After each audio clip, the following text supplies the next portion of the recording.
آیت نمبر 25 سورہ طور پارہ نمبر 27۔ نحمدہ ونصلی علی رسولہ الکریم، اما بعد، اعوذ باللہ من الشیطان الرجیم، بسم اللہ الرحمن الرحیم۔ وَأَقْبَلَ بَعْضُهُمْ عَلَى بَعْضٍ يَتَسَاءَلُونَ۔ صدق اللہ العظیم۔ آیت نمبر 17 سے آگے جو ایمان والے متقین اور پرہیزگار ہیں ان کے لیے جنت کی نعمتوں کا تذکرہ تھا کہ جو اللہ تعالیٰ انہیں جنت میں نعمتیں عطا فرمائیں گے۔ بہت ساری نعمتیں گنوائیں جن کا تذکرہ گزشتہ کل کے درس میں گزر چکا۔ تو انہی اہل جنت کے بارے میں اللہ تعالیٰ ارشاد فرماتے ہیں کہ وَأَقْبَلَ بَعْضُهُمْ کہ متوجہ ہوں گے ان میں سے بعض علی بعض بعض پر، یتساءلون ایک دوسرے سے سوال کریں گے۔ یہ جب جنت میں بیٹھے ہوں گے، آمنے سامنے اعلیٰ قسم کے بیڈ ہوں گے، تخت شاہی ہوں گے، ان پہ بڑے عمدہ قسم کے تکیے ہوں گے، ان کے ساتھ ٹیک لگائے بیٹھے ہوں گے، اور پھر ایک دوسرے کی طرف متوجہ ہوں گے اور اللہ تبارک و تعالیٰ کی نعمتوں کا شکر ادا کرنے کے لیے باہم گفتگو کریں گے، اور باہم گفتگو کے اندر اللہ تعالیٰ کی نعمتوں کا شکر ادا کریں گے، کہیں گے کہ اللہ تعالیٰ کا بڑا کرم ہے کہ رب ذوالجلال نے ہمیں جہنم سے بچا لیا، جنت عطا کر دی، اور یہ بڑی بڑی نعمتیں رب ذوالجلال نے ہمیں عطا کی۔ تو کچھ دنیا کے احوال کا بھی تذکرہ کریں گے۔ وہ کہیں گے جی دنیا میں تو ہم ڈرتے رہتے تھے، ہم بہت زیادہ خائف تھے کہ پتہ نہیں ہم گناہ گار ہیں، ہمارا کیا ہوگا، پتہ نہیں ہم عذاب سے بچ سکتے ہیں کہ نہیں بچ سکتے۔ لیکن اللہ تبارک و تعالیٰ نے بڑا فضل کیا، کرم کیا، ہمیں عذاب سے بچا لیا، اور عذاب سے بچا کر ہمیں جنت میں داخلہ دے دیا، اور اپنے احسان اور کرم سے اللہ تبارک و تعالیٰ نے جنت کی ہمیں نعمتیں دے دی، اور جہنم میں جو آگ کا عذاب ہے اس سے ہمیں بچا لیا۔ وَأَقْبَلَ اور متوجہ ہوں گے بعضهم ان میں سے بعض علی بعض پر، یتساءلون ایک دوسرے سے سوال کریں گے۔ قالو کہیں گے انا کننا بے شک ہم تھے، قبل اس سے پہلے یعنی دنیا میں، یعنی یہاں آنے سے پہلے دنیا میں ہم تھے، فی اہلنا اپنے گھر والوں میں، مشفقین ڈرنے والے، کہ ہم جب دنیا میں اپنے اہل و عیال کے ساتھ رہتے تھے تو ہم ڈرتے رہتے تھے اللہ تعالیٰ کے عذاب سے کہ پتہ نہیں ہمارا کیا بنے گا۔ لیکن فمن اللہ پس احسان کیا اللہ تعالیٰ نے علینا ہم پر، وَوَقَانَا اور ہمیں بچا لیا عذاب السموم لو کے عذاب سے۔ سموم کہتے ہیں تیز آگ شعلہ، کہ اس کا جو آگ جو گرم آگ ہے، اور گرم آگ کی جو شدید قسم کی تپش اور بھاپ ہے، اس سے اللہ تبارک و تعالیٰ نے ہمیں بچا لیا، یعنی اللہ تعالیٰ نے ہمیں جنت عطا کر دی۔ تو جو دنیا میں رہتے ہوئے آخرت کے عذاب سے ڈرے گا تو اللہ تبارک و تعالیٰ ضرور یعنی ایمان کی حالت میں اگر دنیا سے چلا گیا تو اس کو جہنم سے بچائیں گے۔ اور پھر وہ مزید کہیں گے انا کننا کہ بے شک تھے ہم، من قبل اس سے پہلے، ندعو اسی کو پکارنے والے۔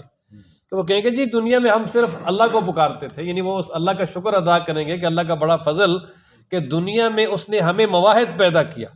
یعنی صرف ہم اسی کو پکارتے تھے، اسی ایک کی عبادت کرتے تھے، اور اسی کو اپنا رب اور کارساز اور سب کچھ مانتے تھے۔ یہ اس کا نتیجہ ہے کہ آج اللہ تعالیٰ ہمیں جنت میں لے آیا۔ مفسرین لکھتے ہیں کہ انا کننا یہ ما قبل کی علت ہے کہ اللہ تعالیٰ اپنے فضل سے ہمیں جنت میں لے آیا۔ اس کی وجہ کیا ہے کہ ہم دنیا میں صرف اسی کو پکارتے تھے، صرف اسی کی عبادت کرتے تھے، اسی سے دعائیں مانگتے تھے، اسی سے التجائیں کرتے تھے۔ انہو هو البر الرحیم بے شک وہی بڑا محسن رحم کرنے والا ہے۔ انہو ہوا بے شک وہی، البر اس کا معنی محسن احسان کرنے والا، الرحیم نہایت ہی مہربان رحم کرنے والا، کہ بے شک وہی بڑا محسن ہے اور یعنی احسان کرنے والا اور نہایت رحم کرنے والا ہے۔ فذکر اب اس آیت مبارکہ میں جناب نبی کریم صلی اللہ تعالی علیہ وآلہ وسلم کے لیے تسلی ہے کہ مشرکین جناب نبی کریم صلی اللہ تعالی علیہ وآلہ وسلم کو مختلف انداز میں تکالیف پہنچاتے تھے۔ انہیں کبھی نبی پاک صلی اللہ علیہ وسلم کو کاہن کہتے، کبھی مجنون کہتے، کبھی شاعر کہتے، کبھی کیا، خاص کر برے القاب سے بہت زیادہ پکارتے تھے۔ تو اللہ تبارک و تعالیٰ نے تسلی دی، فرمایا کہ آپ پر اللہ کا بڑا احسان ہے اور آپ پر اللہ تعالیٰ کا بڑا انعام ہے، بڑی نعمت ہے کہ اللہ تعالیٰ نے آپ کو رسول بنایا، نبی بنایا، امام الرسل اور امام الانبیاء بنایا۔ تو اتنی بڑی نعمت جو ہے وہ کسی پاگل اور مجنون کو نہیں ملتی، کسی کاہن کو نہیں ملتی۔ آپ اللہ تبارک و تعالیٰ کے پیغمبر رسول ہیں، لہذا آپ کاہن اور مجنون نہیں ہیں۔ یہ جس طرح کہتے رہیں ان کو کہنے دیں، ان کی طرف توجہ ہی نہ کریں، بس آپ اپنا کام کریں کہ جو اللہ تبارک و تعالیٰ نے عظیم نعمت دی ہے آپ کو، فرض منصبی، یعنی جو اللہ تعالیٰ نے آپ کو نبوت والا منصب دیا ہے، آپ بس اس کا خیال رکھیں اور لوگوں کو قرآن و مجید کے ذریعے نصیحت کریں اور لوگوں تک جو ہے اللہ کا پیغام پہنچائیں، تبلیغ کریں۔ اور اللہ تبارک و تعالیٰ نے جو منصب آپ کے حوالے کیا ہے، بس اس کے ساتھ آپ جڑ جائیں، اس منصب کا خیال رکھیں، باقی ان کفار وغیرہ کی طرف توجہ کرنے کی ضرورت ہی نہیں، یہ جو مرضی ہے کہیں۔ جب اللہ تبارک و تعالیٰ نے کہہ دیا کہ آپ اللہ تبارک و تعالیٰ کی طرف سے اتنی عظیم نعمت سے سرفراز ہیں، نبوت والی سے، تو آپ کہاں مجنون اور کہاں آپ کاہن ہو سکتے ہیں؟ اس لیے آپ اپنا کام کریں، ان کی طرف توجہ ہی نہ کریں۔ فرمایا نا فذکر، پس نصیحت کیجئے، فما انتا، پس نہیں ہو آپ، بنعمت ربک، اپنے رب کی نعمت کے ساتھ۔ یہاں رب کی نعمت سے مراد رسالت ہے اور نبوت والا منصب ہے جو بہت بڑا۔ نہیں ہو آپ رب کی نعمت کے ساتھ، بکاہن، نہیں کاہن، ولا مجنون، اور نہیں مجنون۔ ام یقولون شاعر نتربص به ریب المنون۔ اب کفار بعض دفعہ یہ کہتے کہ جی یہ تو شاعر ہیں، اور جس طرح شاعروں کا ایک عروج کا وقت ہوتا ہے اور وہ عارضی ہوتا ہے، کچھ عرصے کے بعد ان کا عروج ختم ہو جاتا ہے اور ان کا کلام پرانا ہو جاتا ہے، نئے نئے لوگ آ جاتے ہیں، اور یا یہ کہ جب وہ دنیا سے شاعر چلا جاتا ہے تو ساتھ ہی اس کا کام بھی ختم ہو جاتا ہے۔ نعوذ باللہ، وہ کہتے تھے کہ نبی پاک صلی اللہ علیہ وسلم بھی شاعر ہیں، اور یہ بھی ان کا بھی اب عروج کا وقت ہے۔ ایک وقت آئے گا کہ گردش ایام کی وجہ سے یہ کام ماند پڑ جائے گا، ٹھنڈا پڑ جائے گا، جب یہ دنیا سے چلے جائیں گے تو ان کا کوئی نام لینے والا بھی نہیں ہوگا اور ان کا کام ختم ہو جائے گا۔ یعنی وہ کہتے تھے ہم انتظار کرتے ہیں کہ کب جو ہے نا وہ گردش ایام آئیں اور ان کا کام ختم ہو۔ تو اللہ تبارک و تعالیٰ نے فرمایا قل، میرے محبوب ان سے کہہ دیں، تربصوا، انتظار کرو، پھر دیکھو کہ کس کا انجام برا ہوتا ہے، کون جو ہے وہ بری موت مرتا ہے اور کس کو اللہ تعالیٰ ہمیشہ کے لیے عزت دیتے ہیں۔ تو پھر یہی ہوا کہ رب ذوالجلال نے یہ اس طرح کے القاب سے یاد کرنے والے جتنے بھی سرغنے تھے سب کو بدر میں جو ہے وہ ذلیل کیا، اور بدر میں وہ جہنم رسید ہوئے اور ان کو گھسیٹ کر ایک کلیب بدر کے کنویں میں ڈالا گیا بڑی ذلت کے ساتھ۔ وہ انجام بد سے دوچار ہوئے، اور اللہ تبارک و تعالیٰ نے اپنے محبوب کو عزت دی کہ رب ذوالجلال نے کچھ ہی عرصے میں مکہ مکرمہ کی بھی فتح عطا کر دی، اور پھر تقریباً جو مدنی 11 سالہ تقریباً دور ہے اس میں اللہ تبارک و تعالیٰ نے جزیرت العرب کے اندر اسلام کو پھیلا دیا، اور جزیرت العرب میں اللہ تعالیٰ نے حکمرانی عطا کر دی، اور مشرکین کا بالکل خاتمہ ہو گیا، وہاں سے کچھ بھی نہ رہا ان کا۔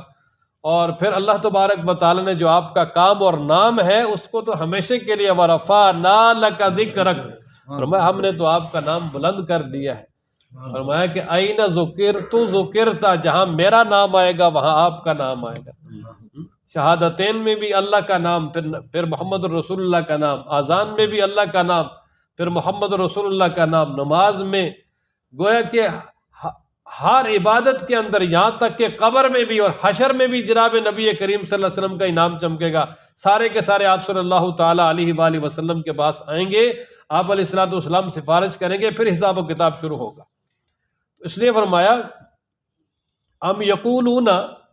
کیا یہ مشرکین کہتے ہیں، شاعر، کہ یہ شاعر ہے، نتربص بہ، ہم انتظار کر رہے ہیں ان کے متعلق، ریب المنون، گردش ایام کی، کہ ہم زمانے کی جو گردش ہے اس کی ہم انتظار کر رہے ہیں کہ کب یہ دنیا سے جائیں اور ان کا کام ختم ہو اور ان کا نام ختم ہو۔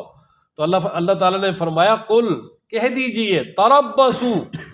کہ لوگوں تم انتظار کرو، فإنی معاکم بے شک میں بھی تمہارے ساتھ من المتربصین انتظار کرنے والوں میں سے ہوں،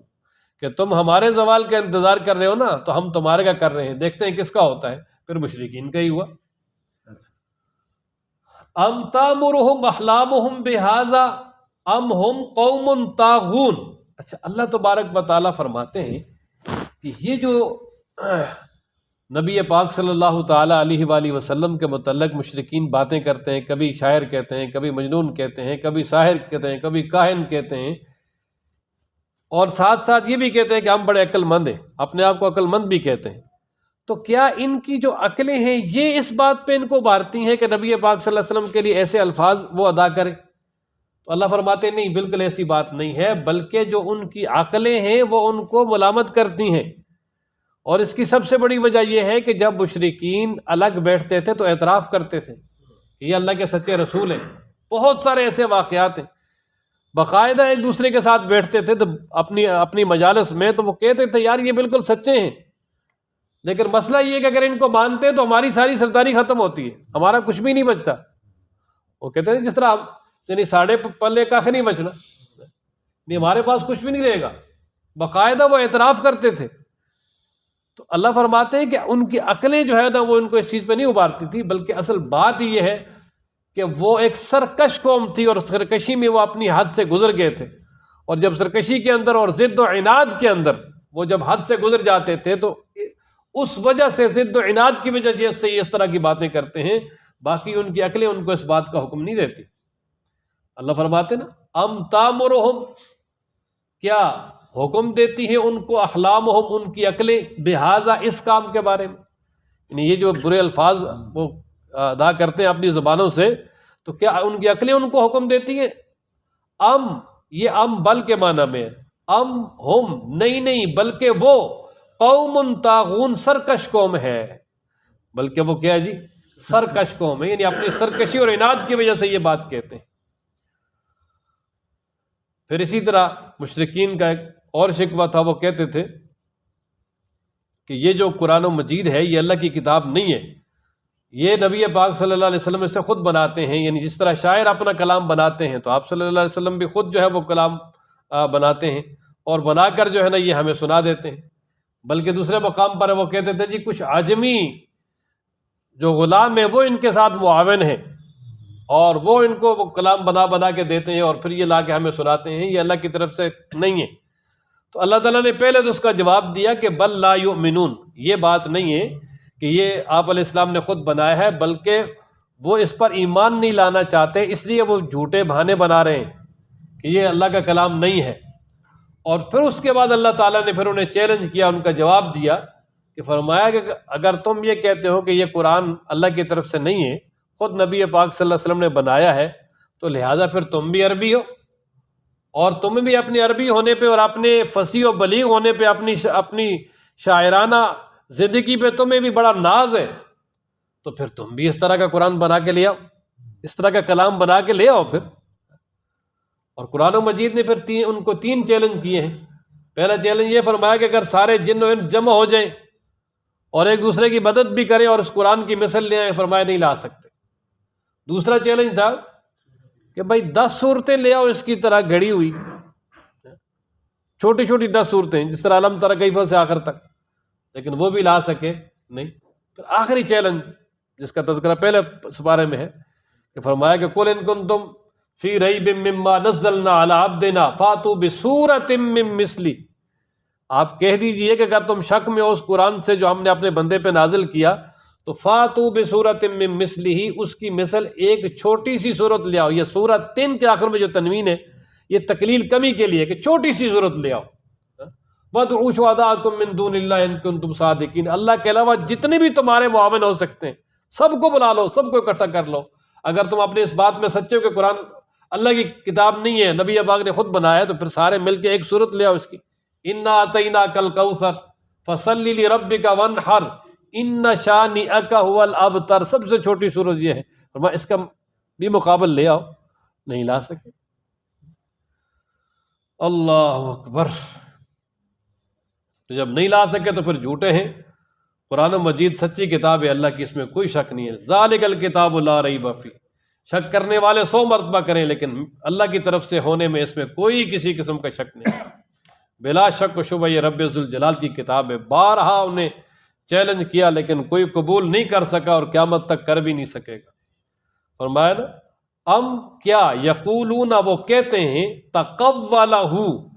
گھڑ لیا ہے اس کو اس نے، یعنی آپ صلی اللہ علیہ وسلم نے اس کو گھڑ لیا ہے، بنا لیا ہے خود، بلکہ بات یہ ہے لا یؤمنون، وہ ایمان نہیں لاتے، فلیاتوا، پس چاہیے کہ وہ لے آئیں، بحدیث مثلہ، اس کی مثل بات، یعنی قرآن کی مثل کوئی بات لے آئیں، وہ بھی پھر بنا کے لے آئیں،